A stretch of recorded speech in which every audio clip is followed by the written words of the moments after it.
오늘 하나님의 말씀은 욥기 30장 20절부터 31절까지의 말씀입니다. 구약성경 790쪽에 욥기 30장 20절부터 31절 말씀을 함께 봉독하겠습니다. 내가 주께 부르짖으나 주께서 대답하지 아니하시오며 내가 섰사오나 주께서 나를 돌아보지 아니하시나이다. 주께서 돌이켜 내게 잔혹하게 하시고 힘있는 손으로 나를 대적하시나이다. 나를 바람 위에 들어 불려가게 하시며 무서운 힘으로 나를 던져버리시나이다. 내가 아나이다. 주께서 나를 죽게 하사 모든 생물을 위하여 정한 집으로 돌려보내시리이다. 그러나 사람이 넘어질 때에 어찌 손을 펴지 아니하며 재앙을 당할 때에 어찌 도움을 부르짖지 아니하리이까. 고생의 나를 보내는 자를 위하여 내가 울지 아니하였는가. 빈궁한 자를 위하여 내 마음에 근심하지 아니하였는가. 내가 복을 바랐더니 화가 왔고 광명을 기다렸더니 흑암이 왔구나. 내 마음이 들끓어 고요함이 없구나. 환난 날이 내게 임하였구나. 나는 햇볕에 쬐지 않고도 검어진 피부를 가지고 걸으며 회중 가운데 서서 도움을 부르짖고 있느니라. 나는 이리의 형제요 타조의 버시로구나. 나를 덮고 있는 피부는 검어졌고 내 뼈는 열기로 말미암아 탔구나. 내 수금은 통곡이 되었고 내 피리는 애곡이 되었구나. 아멘. 살다 보면 열심히 살았는데 오히려 무너지는 순간이 찾아오기도 합니다. 선하게 살려고 했는데 억울한 일을 당하고 신실하게 믿어왔는데 하나님이 침묵하시는 것 같은 시간이 옵니다. 그 순간에 우리 안에서 조용히 또 깊숙한 곳에서 이런 질문이 올라오죠. 내가 잘못 살았던 건가? 아니면 하나님이 나를 버리셨나? 이런 질문은 꼭 믿음이 약해서 나오는 것만은 아닙니다. 오히려 하나님을 믿기 때문에, 하나님을 사랑하기 때문에 더 큰 질문 앞에 서게 되는 것입니다. 욥기는 바로 그 질문 위에 서 있는 한 사람의 이야기입니다. 이 욥기를 간단히만 설명을 드리자면요. 욥기는 크게 세 부분으로 나누어집니다. 1, 2장에서는 욥의 고난이 시작되고요. 3장부터 37장까지는 욥과 또 친구들 사이에 긴 논쟁이 이어집니다. 그리고 38장부터는 하나님이 직접 말씀하시는 결말로 이어지는데요. 오늘 우리가 읽었던 본문은 그 가운데 친구들과의 긴 논쟁 이후에 욥의 최후 독백 그 중에 한 부분입니다. 욥은 먼저 지나간 날들을 떠올려 봅니다. 존경받았고 사랑받았고 하나님과 가까웠던 시절이 있었습니다. 그러나 오늘 본문 30장에서는 그 모든 것을 한 번에 다 잃고 조롱받고 하나님께 부르짖어도 응답이 없는 지금의 이 냉혹한 현실을 호소합니다. 그리고 다음 장에 가서는 욥은 마침내 자신의 모든 삶 전체를 하나님께 펼쳐놓으며 마지막 변론에 이르게 됩니다. 삶은 완전히 무너지고 또 이해할 수 없는 고통을 당하면서도 그래도 욥은 끝까지 하나님을 향한 신앙을 포기하지는 않았습니다. 여러분, 고통과 신앙이 어떻게 조화될 수 있을까요?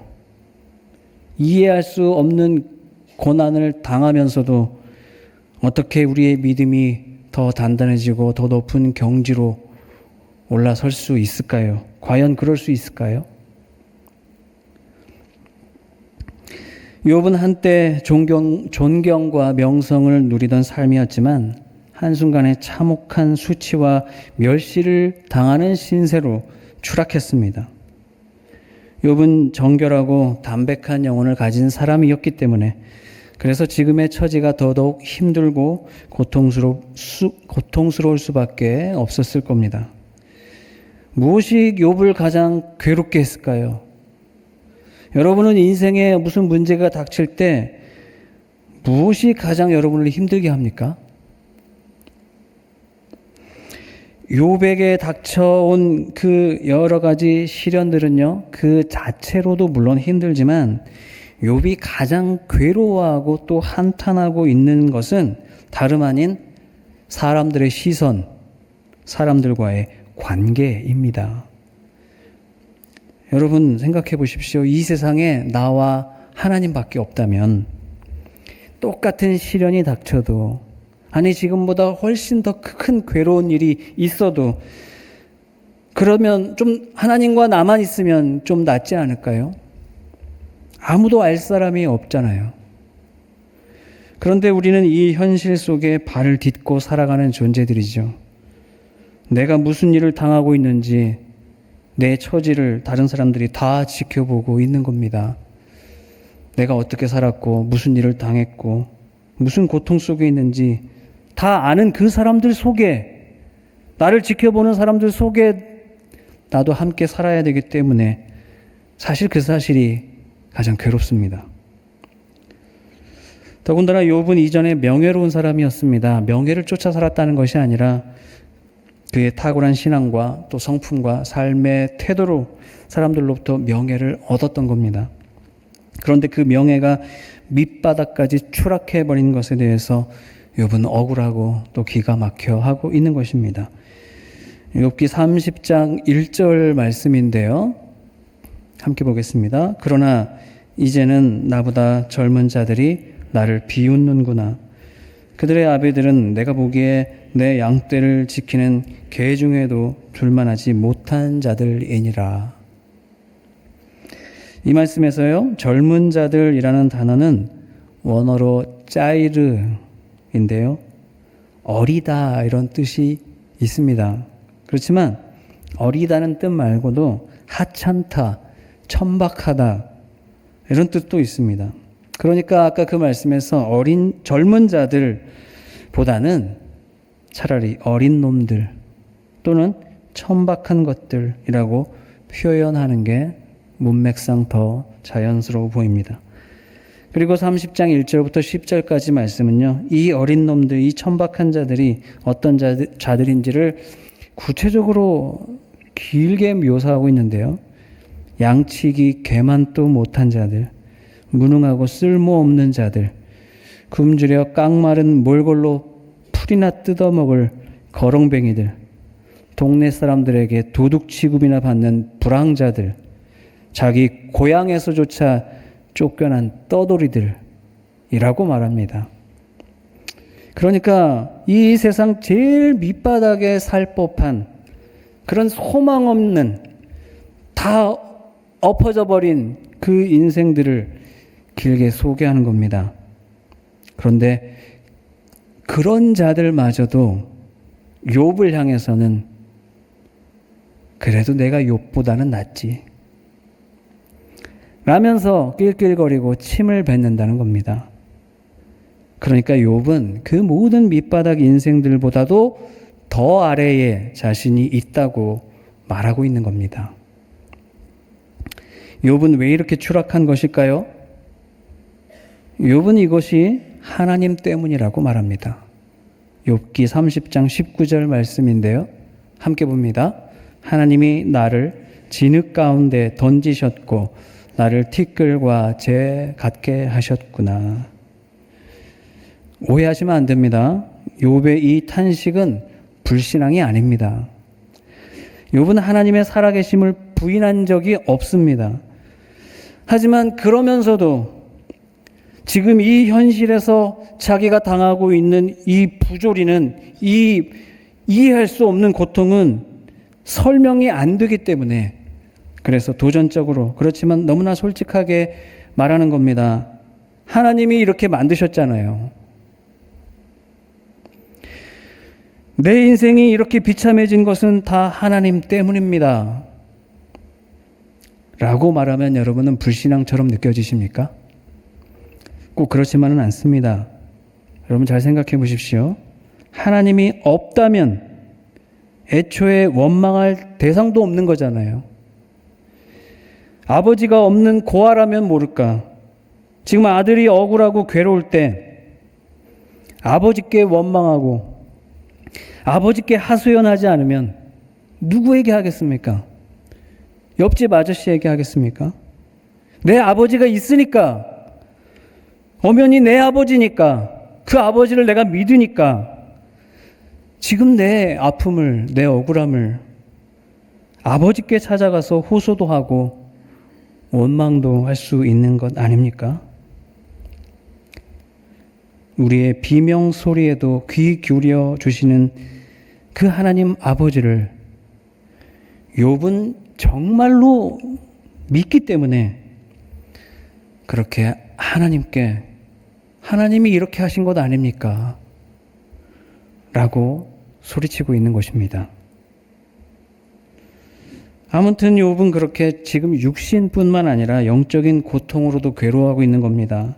밤마다 뼛속 깊이 쑤시는 이 육신의 통증과 자신이 선의를 베풀었던 그 사람들로부터 도리어 외면당하고 품위를 다 잃어버린 이 사회적 고립도 힘든 거지만, 그러나 가장 답답하고 힘든 것은 다 버려도 하나님만은 나를 외면하지 않으시길 바랬는데 하나님마저도 외면하신 것 같은 그 영적인 고립 상태가 그 어떤 것보다 큰 괴로움이었던 것입니다. 오늘 본문 20절 말씀인데요. 함께 읽어봅니다. 내가 주께 부르짖으나 주께서 대답하지 아니하시오며 내가 섰사오나 주께서 나를 돌아보지 아니하시나이다. 이 고난이 왜 찾아왔는지 그 이유를 알 수 없어서 하나님께 외쳐보지만 하나님은 침묵하실 뿐만 아니라 오히려 더욱 잔혹하게 몰아세우시는 것 같습니다. 21절 말씀인데요. 주께서 돌이켜 내게 잔혹하게 하시고 힘 있는 손으로 나를 대적하시나이다. 욥이 이런 대우를 받아도 되는 것입니까?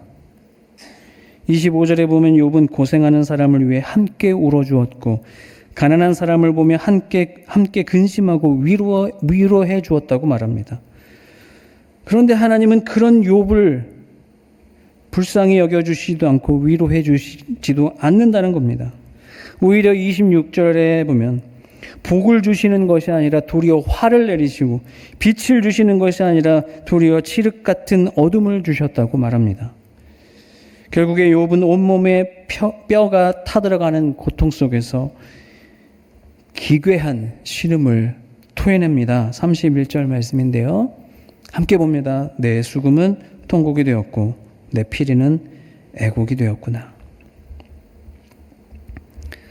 욥의 이 처절한 탄식 앞에서 욥의 친구들은 이미 답을 내리고 있었습니다.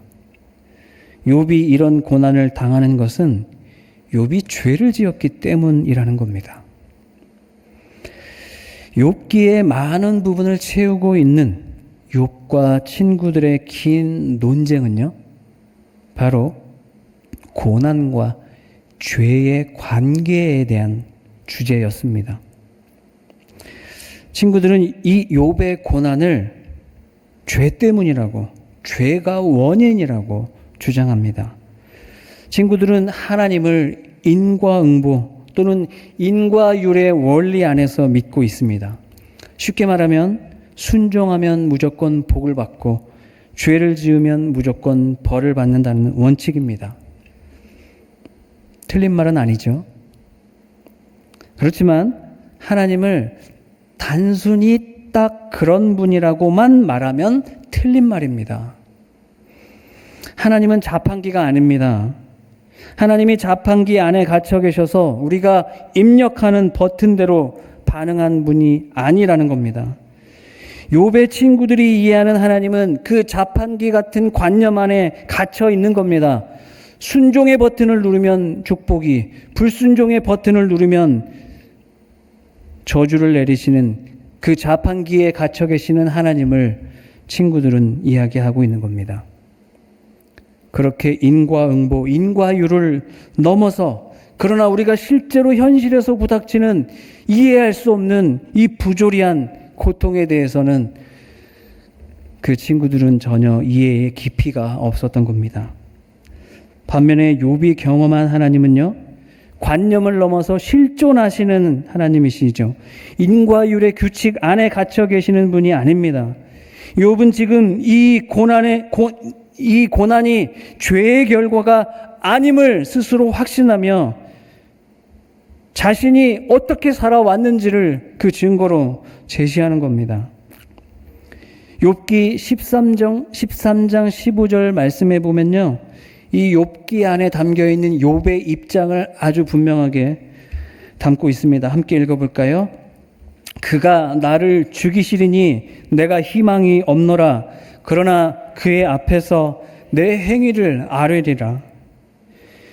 욥은 의롭게 살아왔지만 지금 이해할 수 없는 큰 환난을 만났고 곧 죽을 수도 있는 처지입니다. 그러나 죽더라도 저 친구들의 주장들처럼 죄 때문에 죽는 것은 아니라고 항변하는 겁니다. 그래서 욥은 변명이 아니라 확신과 당당함으로 하나님께 내 행위를 아뢰겠다고 말하고 있는 것입니다. 욥은 음란을 멀리하며 탐욕에 찬 눈빛으로 이성을 바라보지 않겠다고 자기 눈과 언약을 맺었습니다. 남을 속이지 않았고 올바른 길을 떠나 산 적이 없습니다. 간음죄를 피하며 하나님 앞에 성결함을 생명처럼 지켰습니다. 도덕적인 죄를 범하지 않았을 뿐만 아니라 적극적으로 의무와 책임을 다한 삶을 살았다고 말합니다. 자기 수하에 있는 종들에게도 그들의 권리와 그들의 인격을 존중한 사람이었다고 말합니다. 가난한 자, 과부, 고아와 같은 경제적인 약자에게 선의를 베풀었고 사회적으로 힘없는 자들을 결코 억압하거나 포악하게 대한 적이 없다고 말합니다. 욥은 그렇게 자신의 결백한 삶을 하나하나 나열하면서 나는 그렇게 살지 않았습니다 라고 반복하여 호소하는 겁니다. 욥기 31장 16절 말씀을 함께 보는데요. 함께 봅니다. 내가 언제 가난한 자의 소원을 막았거나 과부의 눈으로 하여금 실망하게 하였던가. 아무리 잘못이 없는 사람도요, 경찰서나 법원에 가면 괜히 주눅이 들기 마련이지 않습니까? 하물며 공의로우신 하나님의 앞에서, 그의 재판정 앞에서 그토록 당당하게 말할 수 있는 사람이 몇이나 있겠습니까? 그런데 욥이 그렇게 말할 수 있었던 것은 정말로 최선을 다해서 의로운 삶을 살았기 때문입니다. 최선을 다해서 하나님의 뜻대로 살려고 애썼기 때문입니다. 아무리 내 삶을 돌이켜보며 살펴봐도 지금 내게 닥친 이 고난은 내 죄로 인해 온 것이 아님을 확신하기 때문에 그렇게 말하고 있는 것입니다. 여러분, 사람은요, 큰 고난과 시련을 만나면 먼저 자기 죄를 살펴보기 마련이잖아요.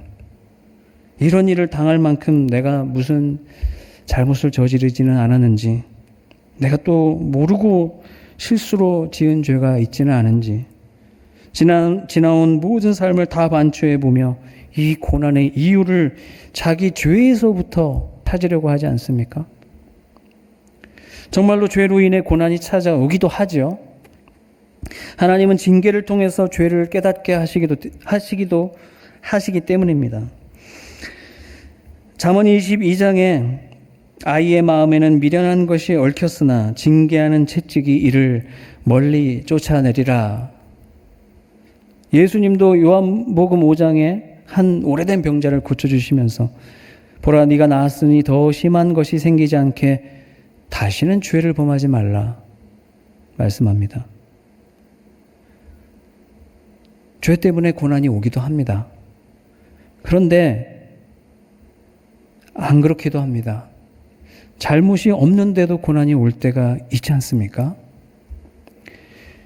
징계가 아니라 하나님의 어떤 큰 설계와 섭리 가운데서 이해할 수 없는 고난이 주어지기도 합니다.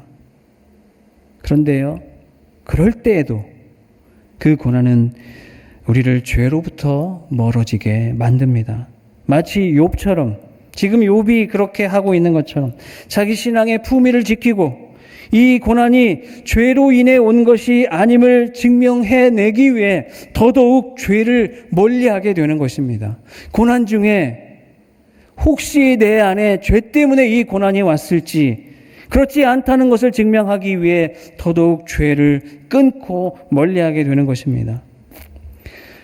그러니까 지금 큰 고난을 당하는 중에 욥의 태도는 이런 것입니다. 하나님이 이 고난의 이유를 말씀해 주시지 않아도 나는 하나님 앞에서 내 행위를 알 수 있습니다. 이 고난은 부조리하여 도무지 이해할 수 없지만 그럴지라도 나는 여전히 올바르게 살 것입니다. 지금 자신의 고난이 죄의 결과가 아님을 알기에 욥은 하나님을 향한 원망과 부르짖음 그 속에서도 결코 하나님을 버리지 않고 있는 겁니다. 그렇다면 여러분, 하나님은 왜 침묵하시는 걸까요?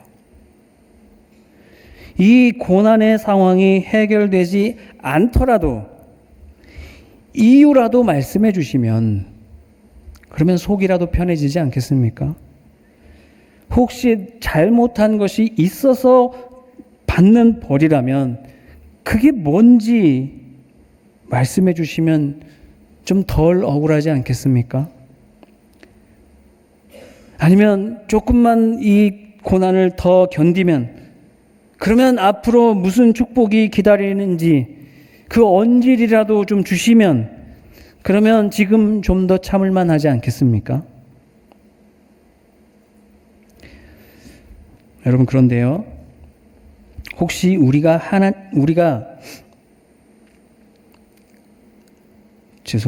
혹시 하나님이 침묵하시는 것이 아니라 우리가 듣지 못하고 있는 것은 아닐까요?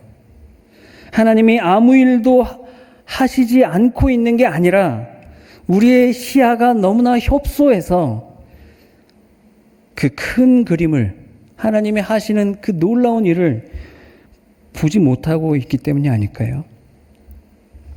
이런 이야기가 있습니다. 19세기 초에 프랑스의 루이 브라유라는 실존 인물이 있었습니다.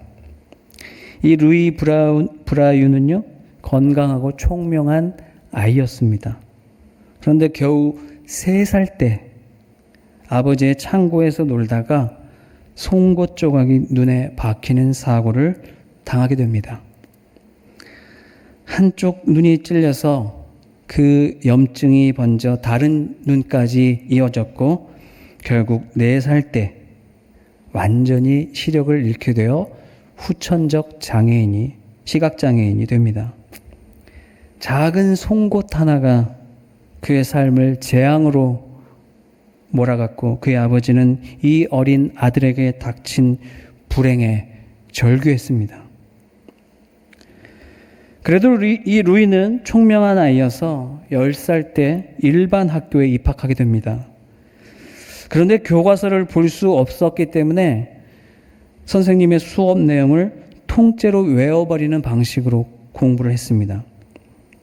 그렇게 열심히 노력하고 공부해서 결국에는 왕립 맹인 학교에 장학생으로 입학하게 됩니다.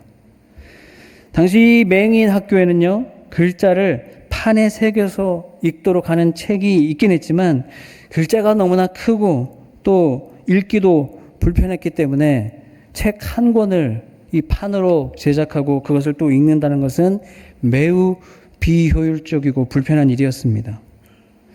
당시 청소년이었던 이 루이는 맹인을 위한 글자 체계가 필요하다고 생각하고 직접 연구하고 개발하기를 시작합니다.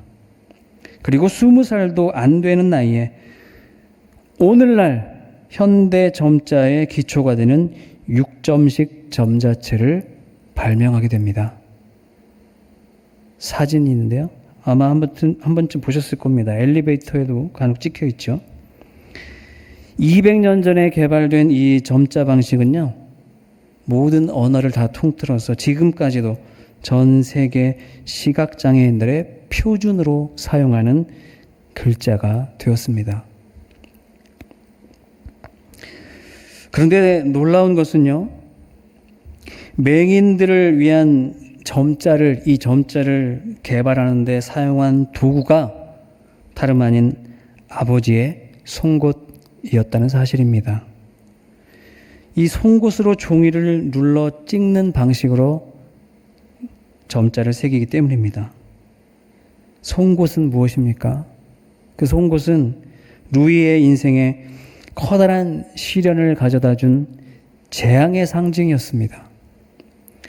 루이도 그의 부모도 그 재난의 이유를, 그 어린아이에게 닥쳐야 될 이 끔찍한 고통을 왜 그래야 됐는지 그 이유를 감히 짐작조차 하지 못했습니다. 그러나 하나님은 놀랍도록 그의 인생을 역전시키셨습니다.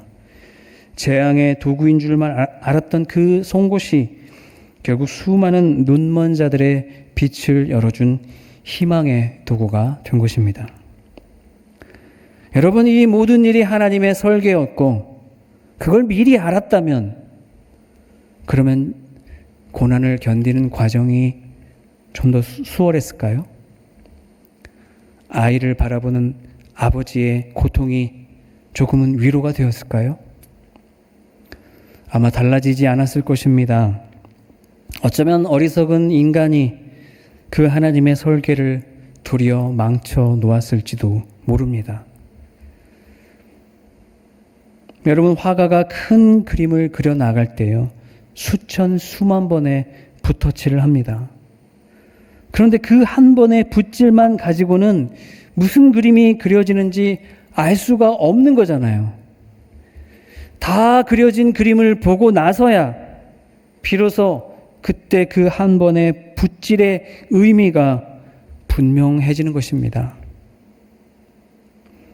욥기의 끝부분에서 하나님은 고통의 이유를 묻고 있는 욥에게 그 이유를 대답해 주시는 대신에 전혀 다른 것을 보여주십니다. 하나님은 폭풍 가운데 욥에게 말씀하십니다. 땅의 기초를 내가 놓을 때 너는 어디에 있었느냐 물으십니다. 저 별들의 운행을 다스리고 사자에게 먹이를 먹이며 독수리가 저 높은 곳에 깃들이도록 하신 분이 하나님이심을 보여줍니다. 욥이 알지 못하는 곳에서 욥이 상상할 수 없는 방식으로 하나님은 이 세계, 이 우주 전체를 붙들고 운행해 가시고 계심을 보여주십니다. 욥의 삶과 욥의 고난은 그 광대한 섭리의 그림 안에 찍힌 한 점이었습니다. 그런데 그 한 점도 그 광대한 그림의 한 일부이죠. 욥은 고통이 사라지지 않았어도 고통보다 훨씬 크신 하나님을 보게 됩니다.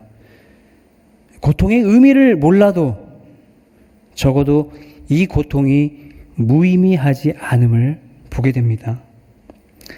창조하신 자연과 이 영적 세계를 통해 큰 그림을 그려가시는 하나님의 섭리 앞에서 욥은 할 말을 잃을 수밖에 없었습니다.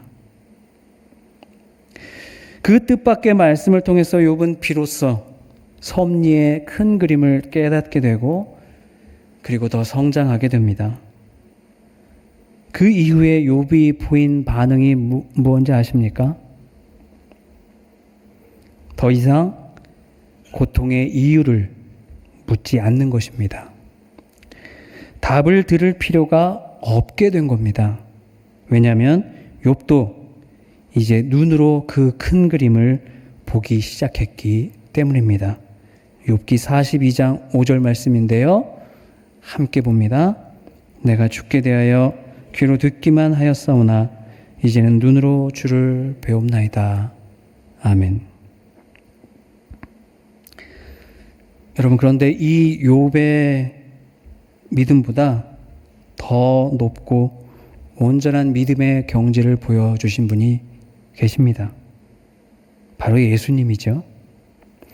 예수님의 공생애는 욥이 당한 기막힌 처지 그 이상이었습니다. 하나님과 근본적으로 동등하신 그 보좌에서 내려오셔서 탄생부터 가장 누추하고 비천한 자리에까지 내려오셨습니다. 세상 비루한 자들의 친구가 되어주셨고 결국 원수들에게는 공격받고 비웃음과 침뱉음 온갖 치욕을 당하셨습니다. 예수님이야말로 가장 높은 곳에서 가장 낮은 곳까지 추락하신 분입니다. 양치기 개만도 못한 밑바닥 인생인 우리를 구원하시려고 그렇게 하신 것입니다. 하늘의 밀이 땅에 떨어져 죽는 과정은 틀림없이 고통스러운 일입니다. 그러나 예수님은 그 떨어진 밀알이 죽어서 끝나는 것이 아니라 다시 살아나 상상할 수 없이 많은 열매를 맺게 한다는 것을 부활로 증명하셨습니다. 그러니까요, 사랑하는 여러분, 고난받는 것이 내게 유익이라 라는 말씀은 진실입니다. 죄에 대한 징계로 주시는 고난이든 의로운 자에게 오는 이유를 알 수 없는 고난이든 고난의 가장 큰 유익은 우리를 죄로부터 멀어지게 하고 그리고 더 높은 경지로 우리의 신앙을 성숙하게 만들어주는 것입니다. 베드로전서 4장 1절 2절 말씀인데요. 현대어 번역으로 함께 읽어봤으면 좋겠습니다. 그리스도께서는 고난을 받으시고 고통을 겪으셨습니다. 그러니 여러분도 그와 같은 각오로 언제 어떤 고난이 닥쳐오더라도 견디어낼 수 있도록 마음의 준비를 해두십시오. 여러분의 육체가 고난을 받을수록 죄악은 그 힘을 잃어버린다는 사실을 기억하십시오. 여러분의 남은 생애를 악한 욕망으로 허비하지 말고 하나님의 뜻에 따라 살도록 애쓰십시오. 아멘. 극심한 고난을 당하는 성도님 앞에서 그래도 고난에는 유익이 있습니다 라고 말하는 것은 결코 쉽지 않습니다. 그러나 여러분, 그렇기 때문에 우리는 하나님의 말씀을 믿고 그렇기 때문에 예수님을 믿는 것이죠. 예수님도 아파 보셨기 때문입니다. 그리고 부활의 영광을 보여주셨기 때문입니다. 사랑하는 여러분, 뜻모를 고난 중에 원망이 터져 나오는 것은 어찌 보면 당연한 일입니다. 하나님께 매달리고 부르짖어도 응답이 없을 수 있습니다. 그러나 하나님이 침묵하신다고 해서 하나님이 없는 것이 아니며 하나님이 여러분을 사랑하지 않는 것이 아닙니다. 하나님은 우리가 상상할 수 없고 지금 말로 설명해 줘봤자 우리는 이해하지도 못할 큰 그림을 지금도 그려가고 계십니다.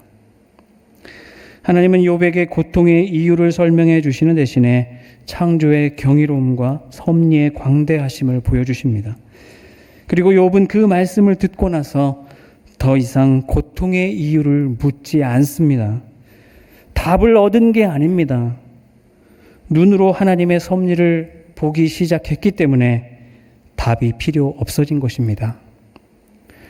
그것이 바로 더 이상 질문하지 않는 경지인 것입니다.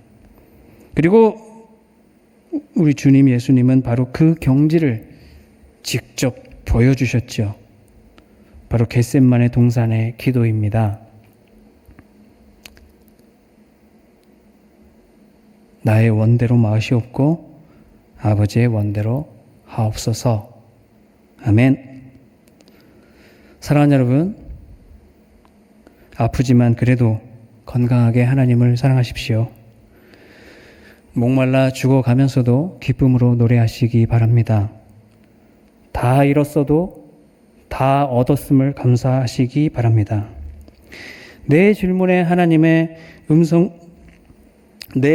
대한 하나님의 음성을 듣는 것에 집착하지 말고 하나님의 큰 그림을 믿음의 눈으로 보면서 다시 한번 인내와 순종으로 살아가실 수 있기를 바랍니다.